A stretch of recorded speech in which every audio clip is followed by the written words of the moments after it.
Halo, kembali lagi bersama Klinik Bimbel. Kali ini kita akan belajar materi tentang fungsi komposisi.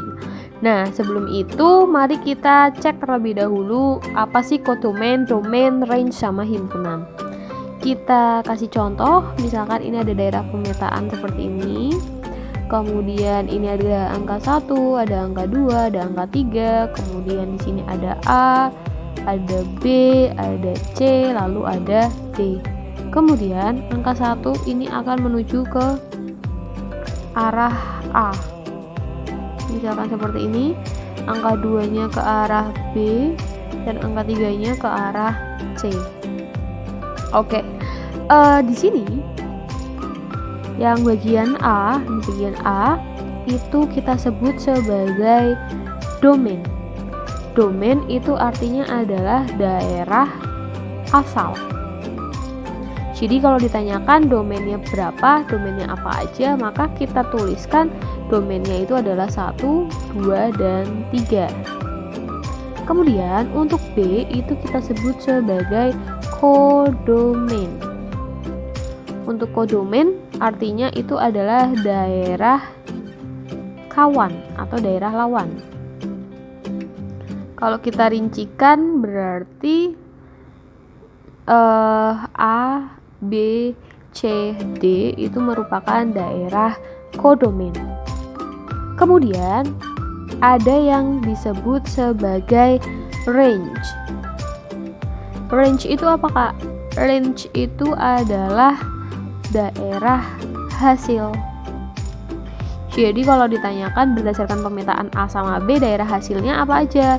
Daerah hasilnya itu berarti A, B, dan C, tapi D-nya nggak ikut. Kenapa? Karena D ini nggak dipilih oleh domain.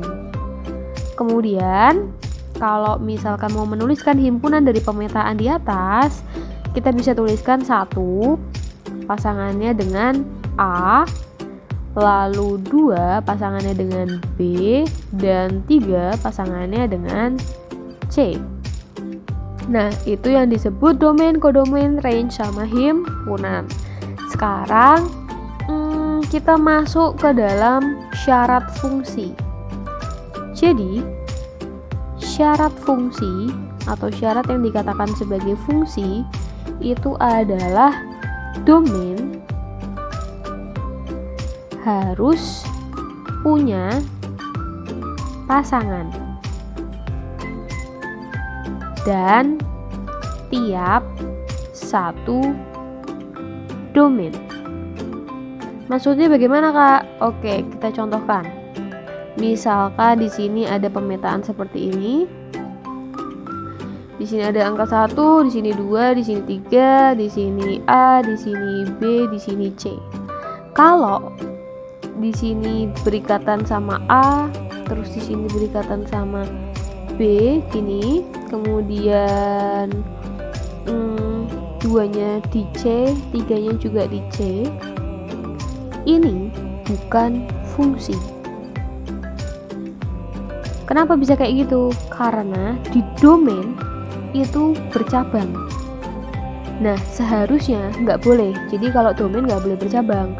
Tapi kalau kodomain itu kan C-nya dipilih oleh dua domain ya. Nah, itu masih boleh. Yang tidak boleh itu adalah domainnya. Jadi daerah asal tidak boleh ada 2 cabang. Nah, jadi ini adalah bukan fungsi. Atau contoh yang berikutnya, misalkan di sini ada 1, di sini 2, di sini 3, di sini A, di sini B, di sini C. Nah, misalkan 1 dengan A, 2 dengan B, terus sudah kayak gini. Berarti ini dihapus saja ya. Nah, apakah ini fungsi? Jawabannya juga bukan fungsi. Alasannya kenapa? Karena di bagian domain atau daerah asal itu tidak ada pasangan. atau yang gini-gini. Domain atau daerah asal harus punya pasangan. Nah, karena nomor 3 itu tidak berpasangan, jadi bukan fungsi. Sampai situ paham ya? Selanjutnya, ada beberapa jenis fungsi. Kita coba rincikan. Yang pertama ada yang namanya fungsi surjektif. Fungsi surjektif itu terjadi apabila di bagian kodomennya itu ada yang 2 kali pemilihannya. Kemudian kalau fungsi injektif itu artinya bagian kodomen ada yang tidak berpasangan. Kalau bijektif atau korespondensi satu-satu, setiap domain itu memiliki kodomennya sendiri-sendiri. Oke, di sini kita disuruh menentukan manakah yang merupakan fungsi. Untuk yang A, kira-kira fungsi atau bukan? Jawabannya bukan ya, karena ini bagian domainnya masih ada yang kosong. Kemudian untuk yang B itu juga bukan fungsi. Kenapa? Karena bercabang. Lalu untuk yang C dia merupakan fungsi, dan yang D itu juga merupakan fungsi. Kemudian ini contoh lain, misalkan ada grafik Y sama dengan fx. Nah, apakah grafik ini itu merupakan fungsi? Kita coba tes. Jadi misalkan kita ambil X-nya itu 1. Kalau kita proyeksikan ke sumbu Y, maka dia akan dapat di sini. Misalkan, ya kan, akan dapat di sini. Kemudian kalau misalkan ambil nomor sekian, proyeksikan, nanti akan dapat di sini. Kalau kalian lihat, ini kan satu-satu ya. Misalkan ini 1, ini dapat 1, ini 2, ini juga dapat 2. Artinya apa? Artinya merupakan fungsi karena domainnya atau bagian X-nya itu hanya memiliki 1 Y. Kemudian untuk yang nomor 2, kalau misalkan kita ambil angka 1 di sini, kita proyeksikan ke atas, dapat sumbu Y, ke bawah juga dapat sumbu Y tapi minus. Artinya apa? Artinya X satu angka, misalkan X-nya itu 1, nanti dapat Y-nya 1 sama minus 1. Berarti ada 2. Berarti nggak boleh. Kalau ada 2 kan berarti hitungannya nanti bercabang, ya kan? Ini 1, ini minus 1, ya kan? Seperti ini yang tadi itu. Nah, nggak boleh, berarti bukan fungsi. Selanjutnya, untuk yang nomor 3, kita tes lagi, misalkan di sini 1, maka kita proyeksikan ke sumbu Y. Cuma 1 ya, berarti ini merupakan fungsi. Selanjutnya, untuk yang nomor 4, sama kayak tadi, misalkan kita ambil nilai X di sini. Ini adalah sumbu X-nya ya, ini sumbu Y. Ambil X-nya, berarti kan kita proyeksikan sumbu Y-nya kena di sini 1. Terus maju lagi, maka kena di sini 1. Berarti ada 2 kali Y, berarti bukan fungsi. Selanjutnya untuk yang nomor 5, kalau kita ambil X di sini, kita proyeksikan terhadap sumbu Y, maka dapat di sini ya Y-nya. Kemudian cuma 1 ya, karena kalau misalkan kita ambil X di sini, maka dapat Y di sini. Berarti 1 1, maka merupakan fungsi. Selanjutnya, kalau misalkan kita ambil X di sini, maka dapat Y di sini, bisa di bawah juga. Jadi 1X punya 2 titik, berarti bukan fungsi. Selanjutnya kita akan belajar tentang macam-macam fungsi. Oke, perlu diingat-ingat, jadi fx itu sama dengan y ya, jadi ini sama. Kemudian misalkan yang pertama itu ada macam yang pertama fungsi konstan. Maksudnya bagaimana? Ketika ada fx itu sama dengan c konstan. Contoh misalkan diketahui fx sama dengan 5. Kalau kita gambarkan ke dalam grafik seperti ini. Ini x, ini y.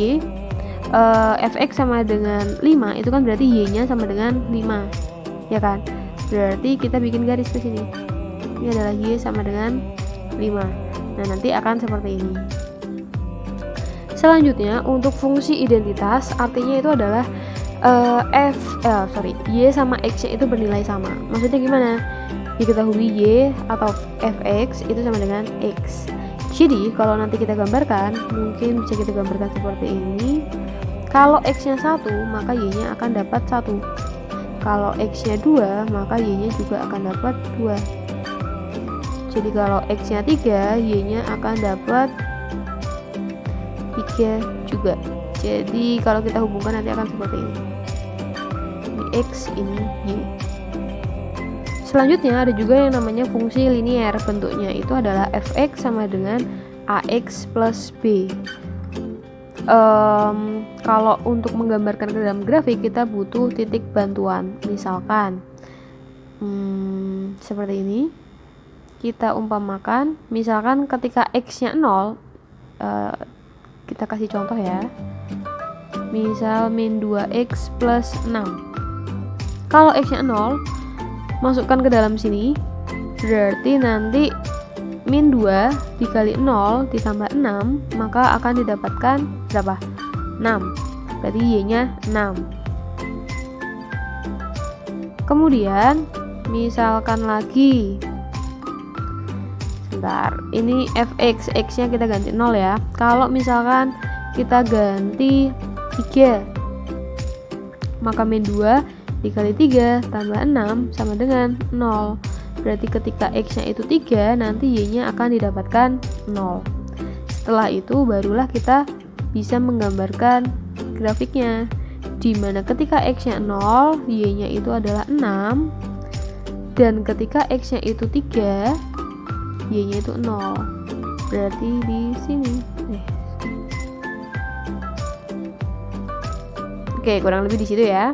Nah, selanjutnya jenis yang keempat itu ada fungsi kuadrat. Kalau secara bentuk mungkin kita punya bentuk ax kuadrat plus bx plus c.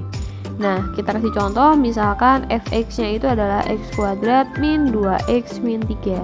Maka langkah pertama kita harus mencari titik potong dengan sumbu x. Artinya apa? Artinya sumbu y-nya itu sama dengan 0. Berarti tadi kita punya y sama dengan x kuadrat min 2x min 3, y-nya kita nolkan, x2 min 2x min 3, berarti bisa kita faktorkan ya, menjadi x min 3 sama x plus 1. Sehingga akan didapatkan x sama dengan 3 atau x sama dengan minus 1. Maka nanti dapat titik 3,0. 3 itu adalah x, 0 itu adalah y-nya yang ini, dan min 1,0. Selanjutnya untuk langkah kedua kita singkat ya, TP, titik potong dengan sumbu y, dengan cara x-nya kita nolkan. Oke, kita coba, kita punya y sama dengan x kuadrat min 2x min 3, kemudian y sama dengan kita nolkan, 2 kali 0 juga 0, sisa min 3, berarti y nya akan dapat minus 3, sehingga nanti dapat x, y nya 0, minus 3. Itu langkah kedua. Kemudian langkah ketiga kita akan cari titik potong, kita akan mencari titik puncak. Untuk mencari sumbu x-nya, x puncak itu pakai rumus min b per 2a. Untuk mencari y puncak itu adalah d per min 4a. D-nya sendiri bisa kita uraikan menjadi b kuadrat min 4ac, itu pakai rumus diskriminan ya, min 4a. Oke, y-nya dapat dari mana? B-nya dapat dari mana, Kak? Kita tulis dulu persamaannya. Y sama dengan x kuadrat min 2x min 3. Ini sebagai A, ini sebagai B, dan ini sebagai C. X kuadrat itu selalu A, kalau yang tidak kuadrat itu B, dan kalau nggak ada x-nya atau tidak ada variabelnya berarti C. Sehingga min B berarti min 2 dikali 1 sama dengan 2 per 2 sama dengan 1. Itu adalah XP. Sekarang untuk menghitung YP, B kuadrat berarti minus 2 kuadrat min 4 dikali 1, C nya adalah minus 3 dibagi minus 4 dikali 1, menjadi 4 min 12 per min 4 sama dengan 4 plus 12 per minus 4 sama dengan 16 per minus 4 sama dengan min 4. Itu adalah YP. Jadi nanti koordinatnya adalah 1, minus 4. Nah, tadi kan udah dapat titik-titik nih. Sekarang kita mulai plotkan. Oke, kita coba gambarkan jadi seperti ini. Oke, tadi titik pertama, titik potong terhadap sumbu X kita dapat 3,0 sama minus 1,0. Berarti di sini minus 1 sama di sini. Kemudian titik potong dengan sumbu Y kita dapat 0, minus 3. 0 sama minus 3 berarti di sini. Selanjutnya titik puncaknya kita dapat 1 sama minus 4. Berarti titik puncaknya di sini. Di sini itu 1 sama minus 4. Anggaplah minus 4 di sini ya. Berarti nah bagian ini adalah titik puncak. Sehingga kalau kita hubungkan itu menjadi kayak gini. Nah, seperti ini. Itu adalah grafiknya. Kalau misalkan dari grafik ini yang ditanyakan adalah domain. Jadi misalkan ditanyakan domain fungsi df atau domain fungsi. Kalau untuk soal yang ini kan nggak ada batasnya, dalam arti ini masih bisa terus dan seterusnya gitu ya kan.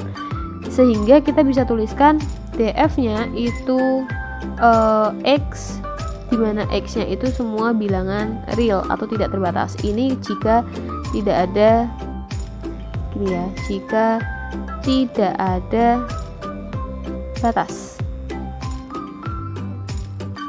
Kemudian kalau misalkan yang ditanyakan adalah daerah hasil dari fungsinya, kita bisa tuliskan di mana y merupakan y lebih besar daripada minus 4, y bilangan real. Maksudnya bagaimana? Oke, kalau kalian lihat kurvanya, sebelumnya gini. Jadi kalau df itu lihat sumbu x-nya, tapi kalau rf atau hasilnya itu lihat sumbu y. Kalau kalian lihat berdasarkan kurva ini, y-nya kan minus 4 tapi arahnya ke atas, jadi semakin lebih besar daripada minus 4. Makanya di sini dituliskan y-nya akan lebih besar sama dengan dari minus 4 karena minus 4-nya juga termasuk, dimana y merupakan bilangan real. Tapi kalau daerah domain fungsinya itu melihat sumbu x-nya, kan x-nya bisa banyak nih, ke kiri ke kanan, itu masih luas karena tidak ada batasannya. Kemudian fungsi yang kelima itu namanya adalah fungsi modulus atau mutlak. Jadi semua fungsi yang tadi, misalkan ada fungsi linear tapi kita mutlakkan menjadi ax plus b atau ax kuadrat plus bx plus c, atau fungsi identitas. Nah, mutlak itu artinya adalah nilainya nanti selalu positif. Kita misalkan yang matriks identitas yang fungsi identitas aja biar lebih mudah. Jadi kalau tadi fx sama dengan x itu kan matriks identitas, tadi gambarnya kan kayak gini ya kan, tapi di sini ada minusnya, dalam arti gini, perbedaan sebentar gini kita masukkan saja nilainya ya. Misal x nya itu 1, maka f1 maka tadi mutlak dari 1 berarti 1. Kemudian f2 x nya 2 itu berarti mutlak dari 2 berarti 2. Kemudian mutlak dari minus 1 berarti nanti hasilnya 1, sama x nya min 2 itu nanti mutlak dari minus 2 sama dengan 2. Jadi kalau nanti kita gambarkan, ketika x nya 1, y nya kan akan 1. Ketika x nya 2, maka y nya juga akan 2. Nah ini bisa kita hubungkan kayak gini. Nah, sekarang kita lihat ketika X-nya min 1, maka Y-nya atau fx-nya itu 1. Positif, berarti ke sini. Jadi ketika minus 2, hasilnya juga akan positif. Sehingga nanti grafiknya kayak gini. Ini adalah fx, di mana X mutlak. Sedangkan kalau tadi fx sama dengan X, itu kan grafiknya kayak gini. Nah, ini adalah fx sama dengan X. Terlihat ya perbedaannya ya. Jadi yang atas itu tidak bisa negatif untuk nilai Y-nya. Selanjutnya untuk jenis yang keenam itu ada namanya fungsi genap sama fungsi ganjil. Fungsi genap itu terjadi ketika X-nya itu adalah min X, maka nanti akan didapatkan fx. Sedangkan kalau X-nya itu minus X, kalau yang fungsi ganjil itu akan didapatkan minus fungsi dari fx-nya. Atau gampangannya ini itu ketika pangkatnya genap, pangkat fungsinya ya, sedangkan ini adalah ketika pangkatnya ganjil. Sekarang kita kasih contoh, misalkan diketahui fx sama dengan x2, maka ketika minus x sama dengan minus x kuadrat, berarti nanti dapat min x sama dengan x kuadrat, ya kan? Nah, bentuk kayak gini itu kan sama dengan yang atas, maka disebut sebagai fungsi genap. Bisa dilihat dari pangkatnya genap. Sedangkan untuk yang kedua, fx sama dengan x pangkat 3. Kalau kita minuskan x-nya menjadi minus x pangkat 3. Sehingga nanti didapatkan min x pangkat 3. Nah, bentuk yang kayak gini itu sama dengan fungsi ganjil. Pangkatnya itu juga ganjil.